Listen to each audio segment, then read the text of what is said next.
हमें ज्वाइन किया है एक बहुत ही ब्रिलियंट और बाहिम्मत खातून, एक ऐसी यंग लेडी ने जिनको ज़िंदगी ने कर्व बॉल फेंका, बल्कि 2 कर्व बॉल्स फेंके, और इन्होंने ऐसी खूबसूरती से उनको कैच भी किया और फिर वापस ऐसे फेंका कि काफ़ी हद तक लोगों की सोच और जिस तरीके से लोग न्यूरो डाइवर्जेंट लोगों के साथ, बच्चों के साथ स्पेशली डील करते हैं, वो भी बदल गया। एटलीस्ट कराची में तो हम एक बड़ा मेजर चेंज देख रहे हैं आपकी वजह से। तो जब मुझे पता चला कि डॉक्टर माहीन नूरानी, अस्सलाम वालेकुम, वालेकुम अस्सलाम, जो स्पेशल नीड्स कंसल्टेंट हैं, वो ये बड़ा एक अमेजिंग काम कर रही हैं, तो मैंने इनसे रिक्वेस्ट की कि मैम प्लीज़ हमारे प्रोग्राम पे आएँ और बात करें, क्योंकि आपको भी पता है व्यूअर्स, हमने बड़ी दफ़ा अपने प्रोग्राम पे ADHD की बात की, ऑटिज़म की बात की, डिसलेक्सिया की बात की। हम कोशिश करते हैं कि उन चीज़ों की बात करें जिनकी पाकिस्तान में बात नहीं होती। ट्रेंडिंग टॉपिक्स की तरफ भागते रहेंगे तो अंडरस्टैंड करने वाली बात है कि ट्रेंडिंग भी वही टॉपिक्स होते हैं जिनकी बात होती है, तो हम बात करेंगे तो अवेयरनेस क्रिएट होगी। तो डॉक्टर साहिबा की एक बड़ी इंटरेस्टिंग बात मैं आपके साथ शेयर करूंगी कि ये हमारी PTV फैमिली का ही हिस्सा हैं। ये भी PTV के हॉलवेज में ही बड़ी हुई हैं। जैसे मेरे अब्बा पाकिस्तान टेलीविज़न के साथ पहले काम करते थे, इनके अबू रिटायर हुए पाकिस्तान टेलीविज़न नेटवर्क पे 35 साल की सर्विस के बाद शहाब नूरानी साहब की ये साहबजादी हैं। अल्लाह पाक के दर्जात बुलंद फरमाए। ब्रिलियंट पर्सन, और उनकी स्पेशली PTV अकेडमी की तरफ जो कॉन्ट्रीब्यूशंस थी वो आज भी लोग उनके बारे में बात करते हैं। Thank you. तो मतलब welcome home. Thank you. Lahore वाले होम, आपका इस्लामाबाद में ज़्यादा टाइम गुजरा जी। तो डॉक, सबसे पहले तो मुझे ये बताएं कि हम न्यूरो डाइवर्जेंट की बात करते हैं, इसका मतलब क्या है आसान अल्फाज में? आसान अल्फाज में वैसे एक्चुअली ये टर्म्स इतनी ज़्यादा चेंज हुई हैं और होती चली जा रही हैं, बिकॉज ठीक है, मतलब वो रिस्पेक्ट देना चाह रहे हैं और पॉलिटिकली करेक्ट होना चाह रहे हैं। पहले इन बच्चों को पागल कहते थे, फिर रिटार्डेड कहते थे, फिर मेंटली डिसेबल्ड कहते थे, तो वो करते करते अवेयरनेस बढ़ते बढ़ते अब न्यूरो डाइवर्जेंट जो है वो एक पार्ट है जो मतलब अभी मुझे कोई और लफ्ज़ नहीं आ रहा दिमाग में, तो डिसेबिलिटीज़, चिल्ड्रन विद डिसेबिलिटीज़ या स्पेशल नीड्स, बच्चे जो रेगुलर बच्चों से मुख्तलिफ है, जिस तरह हम यूज़ करते हैं, पिछले 20 साल से एक ही टर्म यूज़ करें, डिफरेंटली एबल्ड। बिल्कुल बिल्कुल, उनके अंदर मुख्तलिफ सलाहियतें हैं एक रेगुलर बच्चे। और viewers, honestly there is no such thing as normal. ये नॉर्मल वाला वर्ड ना हमें अपनी डिक्शनरी से ही निकाल देना चाहिए। अब कहने को मैं नॉर्मल हूँ, लेकिन जब मैंने आपको बताया मेरा डायग्नोसिस हुआ क्योंकि मेरे बेटे का चेक हो रहा था, हमज़ा का, तो हमज़ा का जब मॉडरेट आया ADHD, तो उन्होंने मुझे कहा कि आप में पेरेंट्स में कोई वटेवर, तो मैंने कहा, वैसे ही उन्होंने बातें की, तो मैंने कहा कि हाय कहीं मैं तो नहीं हूँ, तो वैसे ही बातों बातों में इस उम्र पे मेरा लास्ट ईयर चेक कराया तो ADHD moderate to high end on the spectrum of autism. मैं सकते में चली गई, मैंने कहा हैंग ऑन, लेकिन मेरे लिए तो नॉर्मल वर्ड यूज़ किया जाता है, तो नॉर्मल कोई भी नहीं है, सब मुख्तलिफ है अपने अपने तरीके से। और न्यूरो डाइवर्जेंट में न्यूरो का मतलब है कि ब्रेन से रिलेटेड कोई दिमाग चीज़, से related। डाइवर्जेंट का मतलब है डिफरेंट, मुख्तलिफ। आपका न्यूरो डाइवर्जेंस की तरफ रुझान कैसे हुआ? मेरे 2 बेटे हैं, मेरे बड़े बेटे का नाम भी हमजा है, सदके जाऊं। छोटा वाला अब देयर नाउ एक 9 साल का, एक 13 साल का है, लेकिन दोनों को ऑटिज्म है। और छोटे का नाम क्या है? साइम। साइम। तो हमजा एंड साइम। हमजा एंड साइम, और दोनों को ऑटिज्म है। और आपको पता कैसे चला? पहले मैं आपकी स्टोरी की तरफ आना चाहूँगी। मतलब कराची में रहती, well to do, life is great, और आप बाहर थी इस वक्त जब बच्चे पैदा हुए थे या यहाँ पे थी? मैं बाहर थी। आप बाहर थी, पता कैसे चला?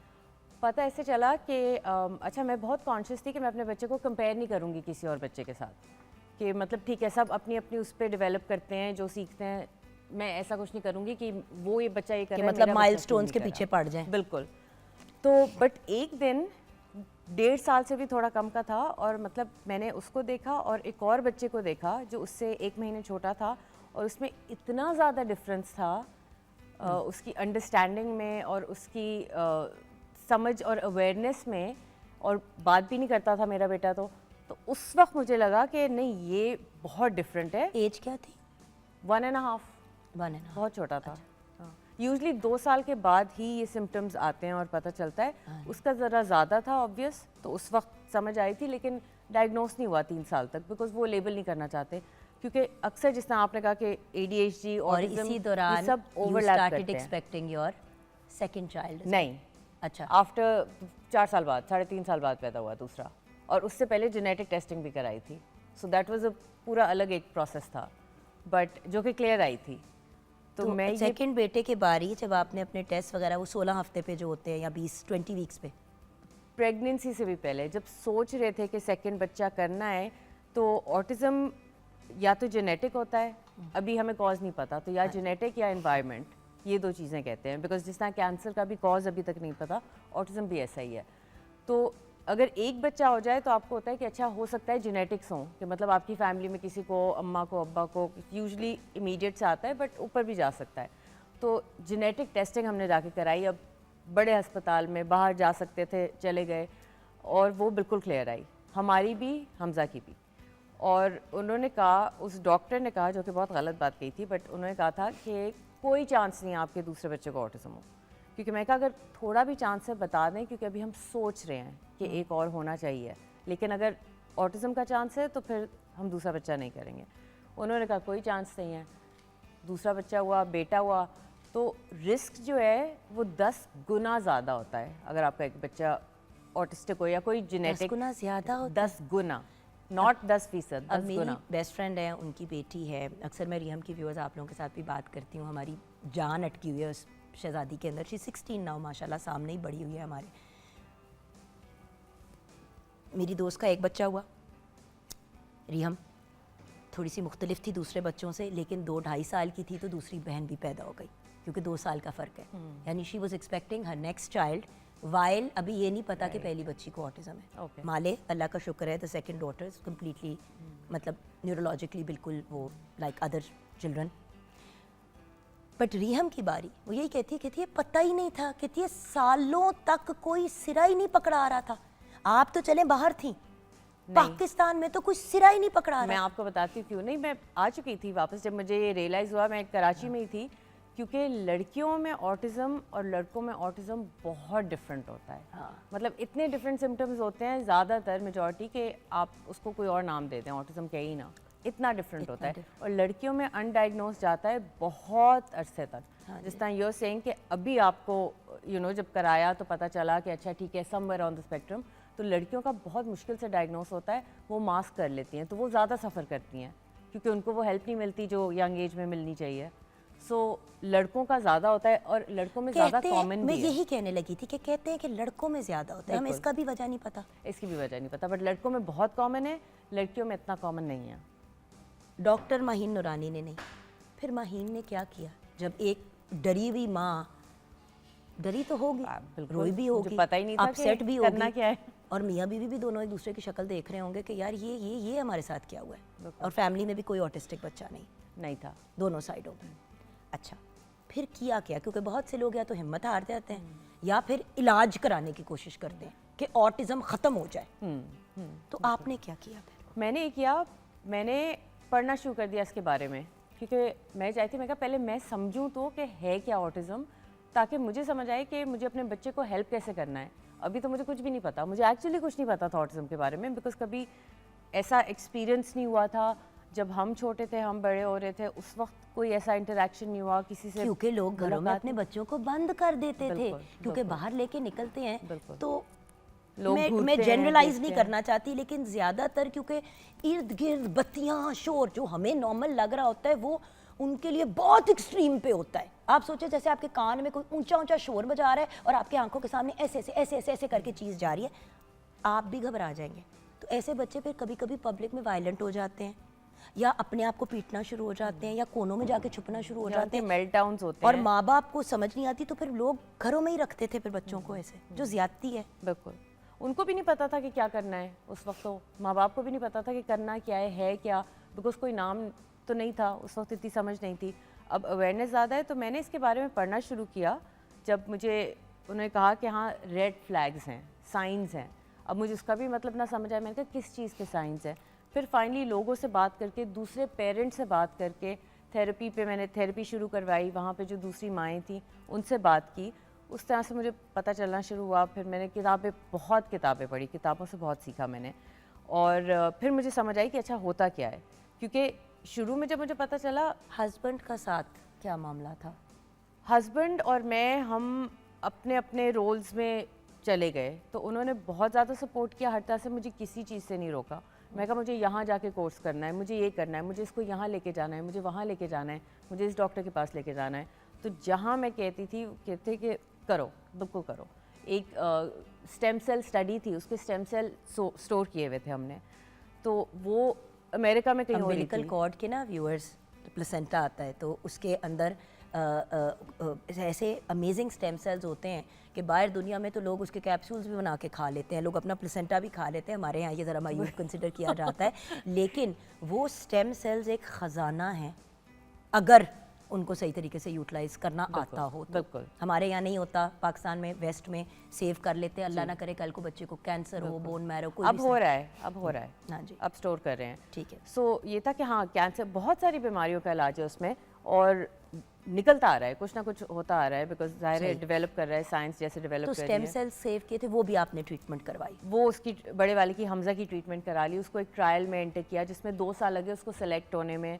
तो वो बहुत लंबा प्रोसीजर था जिसके लिए बार बार बाहर जाना था। सो वो सारा कुछ मैंने कराया। उस वक्त उसमें ये था कि मतलब उससे कोई फ़र्क नहीं पड़ा, वो हिट एंड मिस वाला चांस था, पता था, लेकिन ये था कि कोई नुकसान नहीं होगा। तो उस वक्त तो ज़ाहिर है एक डेस्परेट माँ थी मैं कहा सब कुछ ट्राई करूँगी, तो वो भी ट्राई किया। और करना भी चाहिए मेरी जान, हर चीज़ का जोर बंदा लगाएगा तो फिर एटलीस्ट अपनी ज़ात के साथ तो मुतमईन होगा ना कि आई डिड माई बेस्ट। जी, मैं हमेशा जब भी कोई इस तरह से मेरे साथ पेरेंट्स कोई बात करते हैं किसी इशू से रिलेटेड, देखिए दुख तकलीफ बच्चों से रिलेटेड, आई मीन फितना वर्ड यूज़ किया गया है औलाद के लिए किसी वजह से, बिकॉज वो आपको ऐसे ऐसे आजमाते हैं, वो बेचारे जान के नहीं करते, बट पेरेंटिंग चीज़ ही ऐसी है कि कुछ केसेस में लिटरली कमर टूट जाती है और फिर बंदा खड़े होकर अपने आप को सेट करता है, जो आपने फिर किया। सो देन फाइनली दोनों बच्चों के साथ आपने एक बहुत बड़ा कदम उठाया, आपने एक जगह बनाई, राइट? हम ब्रेक की तरफ चलेंगे, ब्रेक के बाद जब वापस आएंगे तो जो जगह इन्होंने क्रिएट की, देखिए व्यूअर्स, लोग तो अपनी ज़ात तक ही सोचते हैं कि यार मैं अपने बच्चों को तो निकालूं, इनके अंदर ये सोच कैसे आई और क्यों आई कि मैं ना सिर्फ अपने बच्चों के लिए, लेकिन एक तो जो बच्चे जो नॉर्मल की कैटेगरी में आते हैं वो भी, और जो न्यूरो डाइवर्जेंट बच्चे हैं वो भी, एक ही जगह पे अगर खेलेंगे, उठेंगे, बैठेंगे तो एक तो जो नॉर्मल बच्चे हैं उनके लिए भी ये चीज़ नॉर्मल हो जाएगी, एक हैरान कुन या हवनक सी चीज़ नहीं होगी। और वही बात जो व्यूअर्स मैं कब से पिट रही हूँ कि नॉर्मल स्कूलों में सब बच्चों को जाना चाहिए, डिफरेंटली एबल्ड भी, न्यूरो डाइवर्जेंट भी, ताकि नॉर्मलाइज हो चीज़ें। अलग-अलग जगहों पे जब हम डाल देते हैं व्यूअर्स, हम खुद ही फ़र्क पैदा करते हैं। ब्रेक के बाद वापस आएंगे, डॉक्टर साहिबा के इसके बारे में ओपिनियन भी जानेंगे।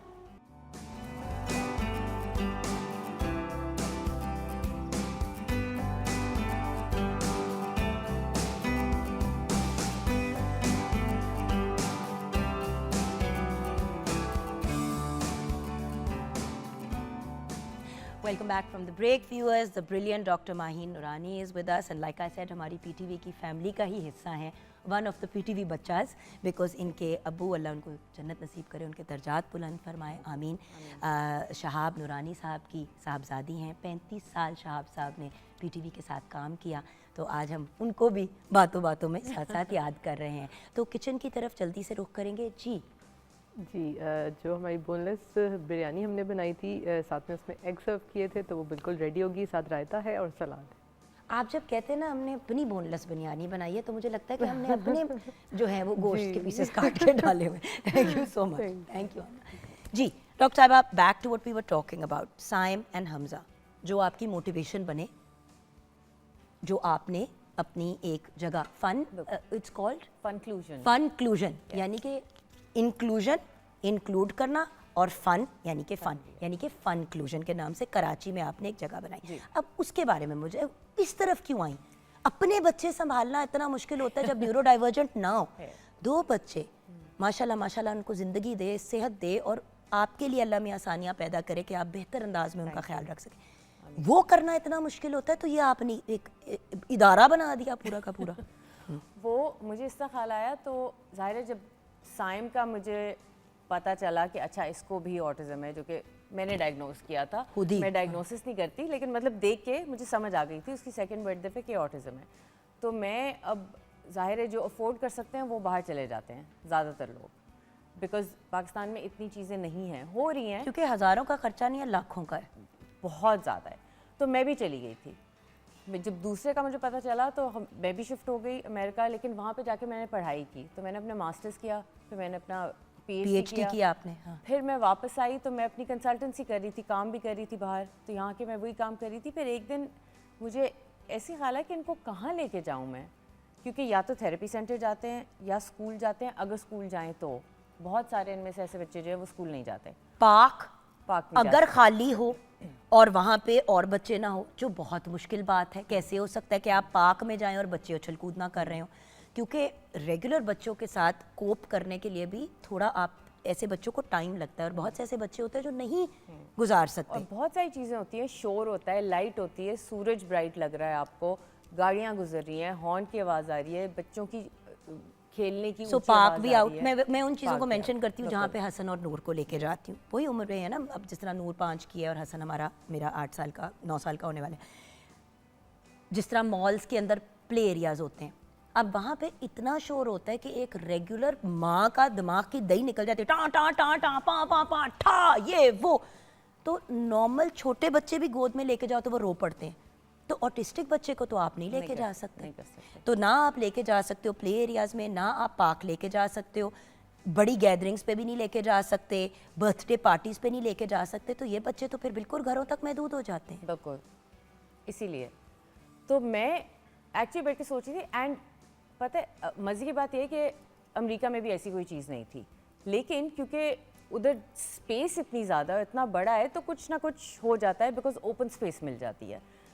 यहाँ पे जब मैं आई तो मैं कहा मैं कहाँ लेके जाऊँ, सिनेमा नहीं जा सकते। वहाँ पे वो करते हैं कि अच्छा महीने में एक रात जो है वो उसको सेंसरी वो करके फ्रेंडली करके फिर इन बच्चों के लिए एक मूवी कर देंगे या इस तरह कर लेंगे, कुछ एक आध चीज़ होती है। कहाँ पे नॉर्मल बच्चों को आप डेली लेके जा रहे हैं किसी ना किसी एक्टिविटी पे? आज बच्चे बैले जा रहे हैं, फुटबॉल पे जा रहे हैं, अच्छा हम उनको पार्क लेके जा रहे हैं, हम उनको यहाँ लेके जा रहे हैं, वहाँ लेके जा रहे हैं। 3 दिन तो हफ्ते में बर्थडे पार्टीज चल रही होती हैं क्लासेस की। अब ये सब कुछ नहीं हो सकता। नहीं। और एक दफ़ा महीने में सिनेमा में कोई फिल्म लगती है जो बच्चा जाके देख सकता है। तो मुझे बताएं पूरा महीना यानी कि 12 आउटिंग हो गई बच्चे के पूरे साल में, तो क्या फ़ायदा? प्ले डेट्स भी नहीं हो सकती क्योंकि सोशल स्किल्स नहीं होती, तो वो दूसरे से बात करना, खेलना, ये सारी चीज़ें ऑटिज्म में अफेक्ट होती हैं। तो वो किसी के साथ खेलेगा भी नहीं। दूसरे बच्चे को इनकरेज करना कि अच्छा इसके साथ खेलो, वो भी एक चैलेंज होता है कि आप एक टिपिकल या नॉर्मल का वर्ड अगर यूज़ करें, उस बच्चे को कह रहे हैं कि इस बच्चे को इंक्लूड करो, अब उसको वो रिस्पॉन्स नहीं मिल रहा जो उसको चाहिए, तो वो इंटरेस्ट उसका इंटरेस्ट ख़त्म हो जाता है। तो ये सब देखते देखते मुझे पता है कि अब उनकी जो पसंद की चीज़ें हैं वो ऐसी हैं जो हमें ख्याल भी नहीं आएगा। मैं आपको एक एग्जांपल देती हूँ। अगर हम ज़रा सा नीचे की तरफ ये कालीन देखें, जैसे कि ये है, इसको हाथ लगाना हमारे लिए एक बड़ी नॉर्मल सी चीज़ है, लेकिन सेंसरी पॉइंट ऑफ व्यू से, टच के पॉइंट ऑफ व्यू से एक नरम टेक्सचर है। तो हमारे जो न्यूरो डाइवर्जेंट बच्चे होते हैं, if I am not mistaken, obviously मैं तो उससे बात कर रही हूँ जो थोड़ा बहुत मैंने देखा है कि इस किस्म की चीज़ की एक अलहदा फील है। बिल्कुल, इसकी फील अलहदा है, ये बिल्कुल फ्लैट और स्मूथ है। दीवार के ऊपर हमें वो चीज़ शायद बिल्कुल वो लगती होगी कि ये क्या है, लेकिन ऐसा बच्चा आधा पौना घंटा आराम से चीज़ों को फील करते हुए अगर पसंद हो, या हो सकता है कि बिल्कुल ना अच्छा लगे, ये भी होता है कि किसी टेक्सचर को हाथ नहीं लगाना, गीली चीज़ को हाथ नहीं लगाना, स्लाइमी चीज़ें नहीं पसंद, बिल्कुल, तो वो भी हो सकता है। फिर ये होता है कि सेंसरी में 5 सेंसेस जो हैं वो सारी आ जाती हैं। अच्छा, आपने क्या फिर चीज़ें की इस जगह पे?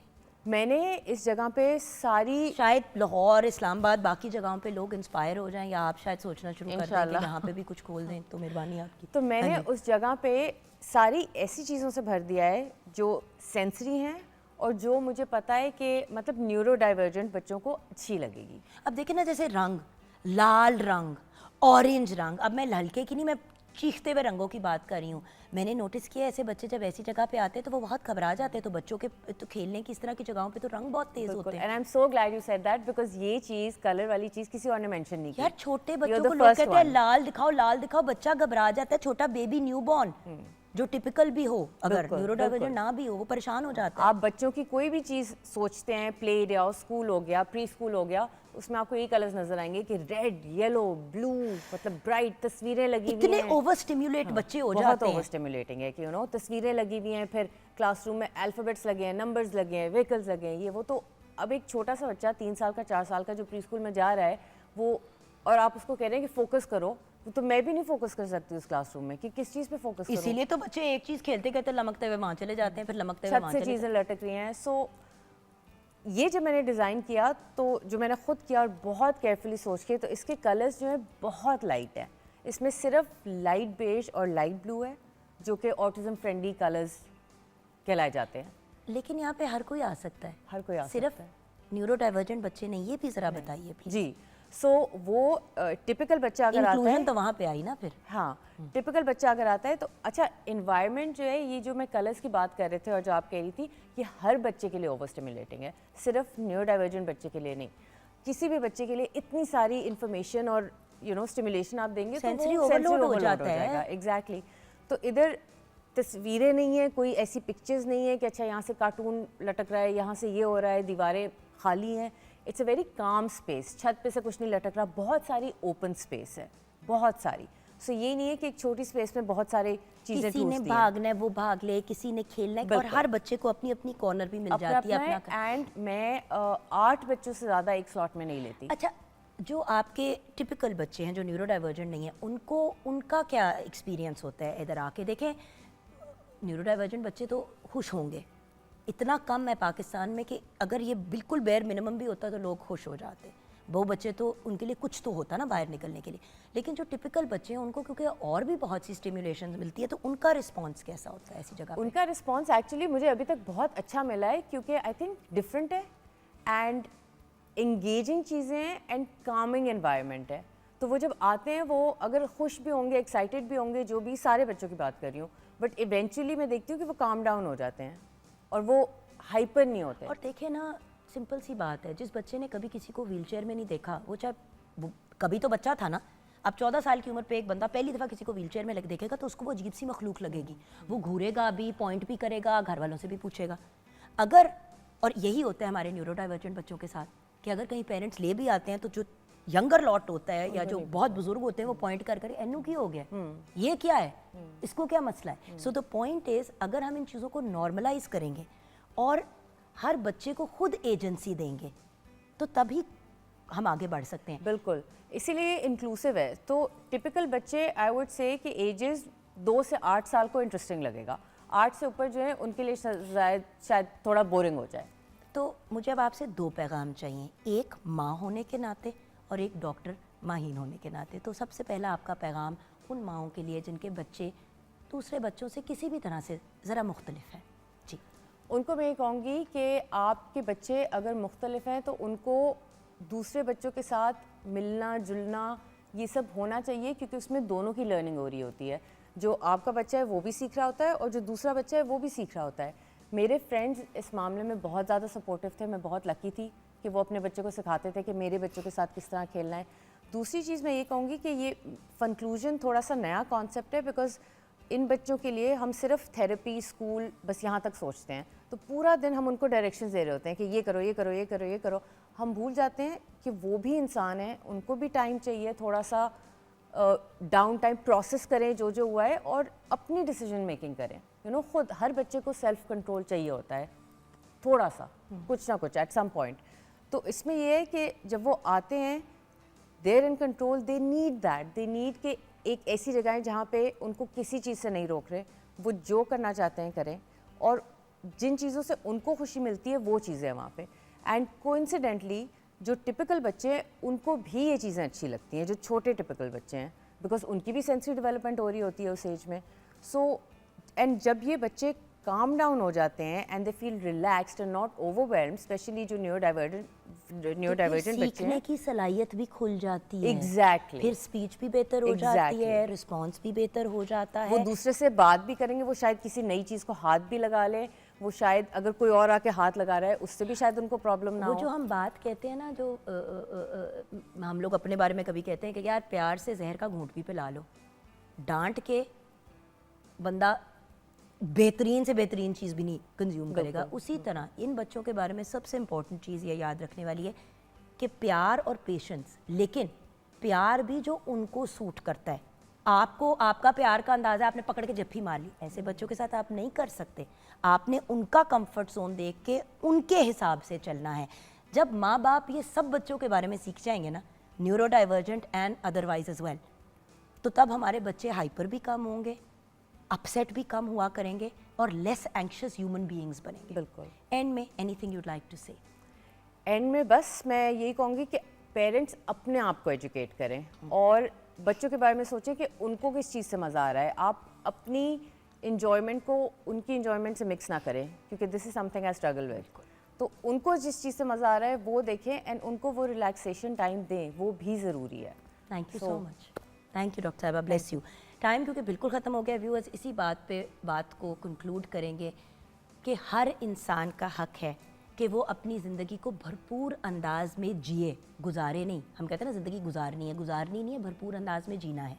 लेकिन किसी को भी अपने रंग में डालने की ज़रूरत नहीं है। हर बंदे का अपना रंग है, अपना एक स्पेक्ट्रम है ज़िंदगी जीने का।